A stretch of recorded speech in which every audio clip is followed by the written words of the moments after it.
Hey, happy Tuesday, everyone. Today I want to show you my 6 top resin mistakes that new students make. Hi, I'm Kellie Chasse. Welcome to my YouTube channel where I have new videos every Tuesday at 9 a.m. Eastern Standard Time. So make sure you click that subscribe button, click the little bell, and you'll never miss one. I also have full monthly online classes and tutorials on my website at www.kelliechasseffineart.com. And I do have over 10,000 students and over 15 years of experience teaching art classes. So if you have a chance, head over to my website and check them out. So let's cover 6 top resin mistakes that new students make. Hi everyone, Kellie here. Happy Tuesday to you. We're going to talk a little bit today about my top resin mistakes that I've done myself and that I hear a lot of my students doing. And I recently did a new course which is called a Fluid Art.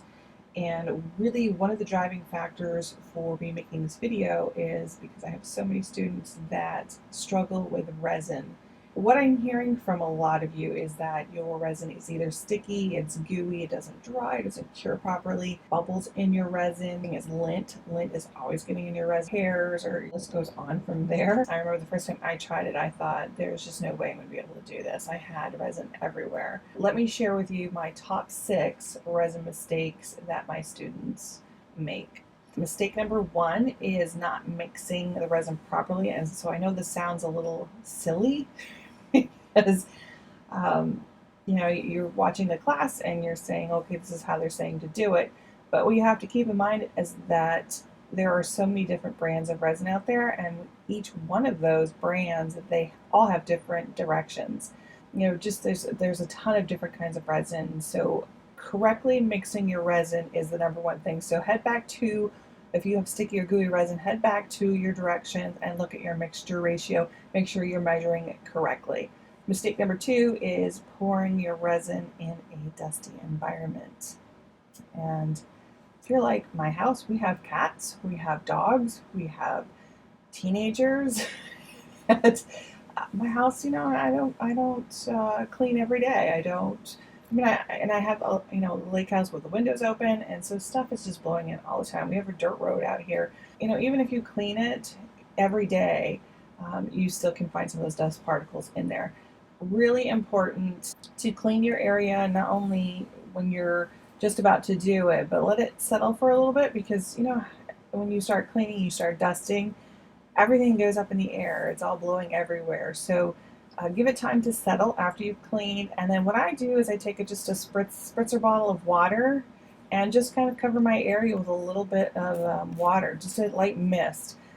Now remember, because that's going to keep the air particles down or the dust down, but remember, you don't want to get any of that water near your resin, so you're going to want to do this before you start mixing your resin, before you start bringing your resin out. Mistake number 3 is checking your piece too often. I know, I've done it myself, but we cover our resin projects for a reason, and that's to keep stuff out. Make sure that you cover your resin piece and you leave it alone. Do your torches and get your bubbles out. Make sure you burn off any particles that are in there, and then cover it. Make sure you cover it and leave it alone for a while. Give that a chance to cure, especially some of these brands that take 24 hours to cure. Even though you think you have it just right, you're okay, I'll open this up and I'll check it out, and before you know it, you have a cat hair in there or something, and it's just sitting on top. And at that point you can't re-torch it because it will mess up your resin piece. So very important not to check it too often. I know it's tough to do. Mistake number 4 is not using a torch to remove your air bubbles. Now I know a lot of people use heat guns, a lot of people use blow dryers, but what that does is it just blows the dust around. If you're using a torch, it's got the flame on it, and that's going to actually burn off any particles that are in your resin or near your resin.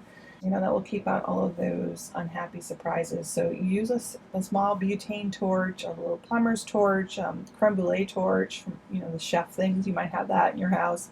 And they're not that expensive. The butane ones are small. If you're doing big projects, you might want to get one of those gigantic propane ones. But I have one of those. I don't use it very often. I usually find that my little plumber's torch works just as well.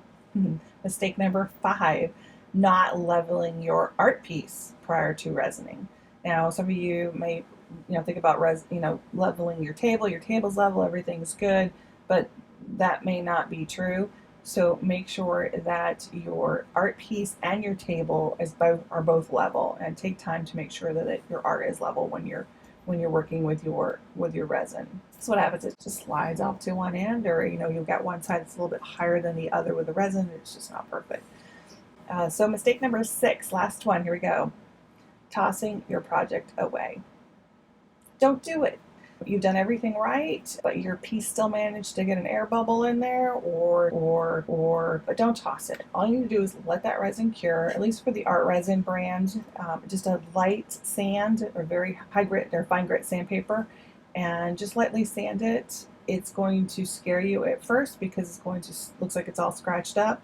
But when you do another coat of resin on top of clear coat, it will be fine. You don't just sand one area, the area that has the problem, because what can happen is if you do just and re-resin just a small area, it's not going to level. Remember, resin self-leveling, so it might have a little dip or a bump in there. So make sure you sand your entire piece. I know it sounds like a pain, especially if you have a larger piece, but resand the whole thing lightly, wipe it off, make sure you've got all of that excess off there, and then just do another top coat and follow all those other directions. That is my top 6. I hope that was helpful. If you're excited to give resin a try, you've never done it before, or you're terrified of doing it again because it was such a disaster, there are tons of wonderful online classes out there for resin. Jane Monteith, my friend, has a great online class, and she shows you her mini mods. I have obviously a number of resin classes out there on my website, so feel free to check that out. I'll leave the link down below for you. And then I just want to share with you my favorite brand of resin to use is Art Resin.